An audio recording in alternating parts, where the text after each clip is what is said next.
আসসালামু আলাইকুম। একটা বার্তা নিয়ে আসলাম আপনাদের সামনে।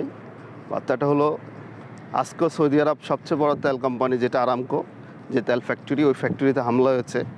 সকালবেলা বোমা মেরেছে। আপনারা অনেকে দেখেছেন, বিভিন্ন মিডিয়ায় বা বিভিন্ন খবরে দেখেছেন। বিষয়টা হচ্ছে যে কোনো মুহূর্তে যে কোনো বিপদ হতে পারে। যারা প্রবাসে আছেন তাদের ফ্যামিলিও যে কোনো মুহূর্তে বিপদের মোকাবেলা করতে হবে। আর যারা প্রবাসে আছেন তাদের তো জানমাল আল্লাহর উপরেই, এটা বলতে হয়। তারপর যারা এইসব বড় বড় কোম্পানি ফ্যাক্টরি, তেল ফ্যাক্টরি বা বিভিন্ন রকমের বড় বড় ফ্যাক্টরিতে বা বড় বড় এই আপনাকে এটা কি বলে, যেখানে হামলা হওয়ার সম্ভাবনা আছে, ওখান থেকে আপনারা যারা কাজকাম করেন খুব সেফলি থাকবেন।